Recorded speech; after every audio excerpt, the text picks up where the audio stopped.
Good day, sir. Fritz. Ang part ko is order details tsaka employees. This is the employees po, sir. So, ang unang ginawa lang po is nag-copy paste. Tapos, dito po is gumawa ng new na worksheet or sheet. Tapos, i-paste lang po dito yung kinapi kanina. Tapos, i-aayusin lang natin dito para makita ng mabuti yung mga employer ID or yung mga tables. Tapos,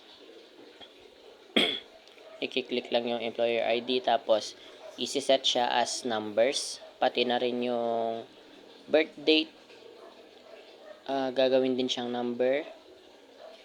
Tapos save, ilalagay po siya dito sa may downloads. Tapos i-name as employees, tapos isi-save siya as CSV, and then yun na po.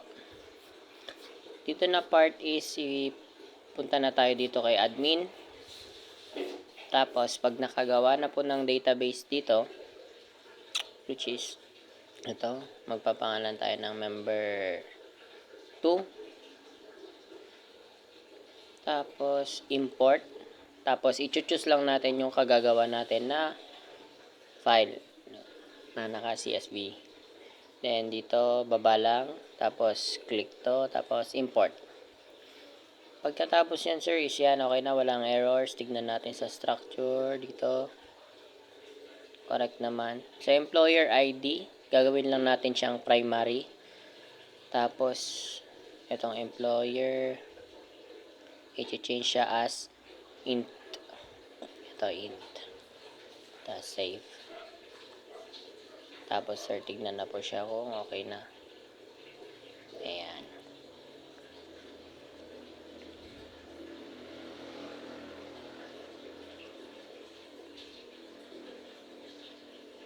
Dito na part is i-check lang kung tama ba yung mga nasa mga kinapis, kung tama ba yung mga nailagay, or i-correct lang. Ayan, okay naman siya. Okay.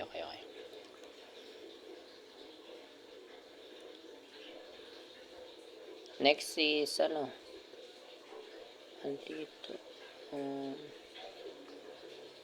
saan na yun yung ikakopy. Next is order details.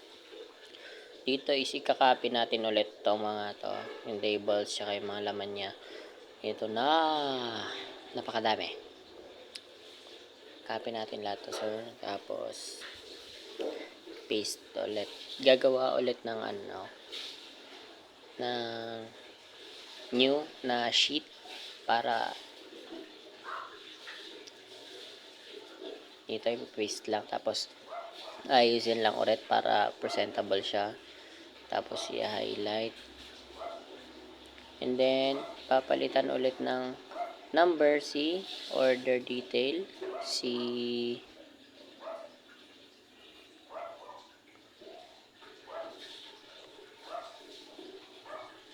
tapos save.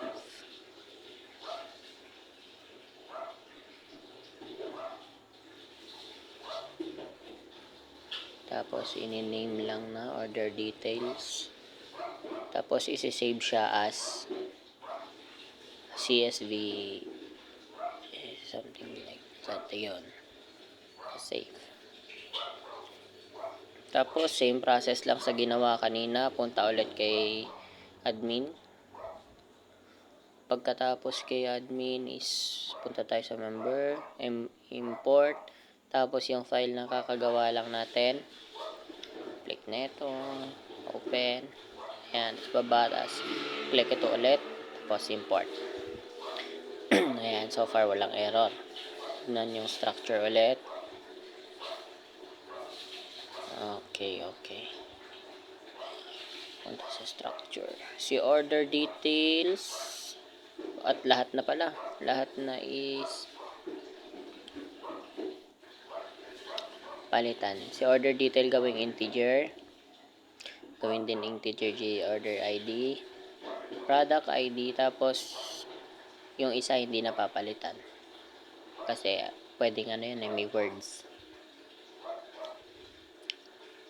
Tapos ito gawin lang primary kitong tatlo.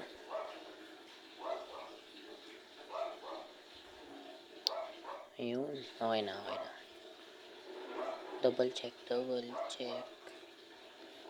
check lang kung tama yung mga inputs. And then, tama. Order detail. 345. Yung 345. Okay naman so far. Okay. Yun lamang po sir. Thank you po. Employees tsaka order details.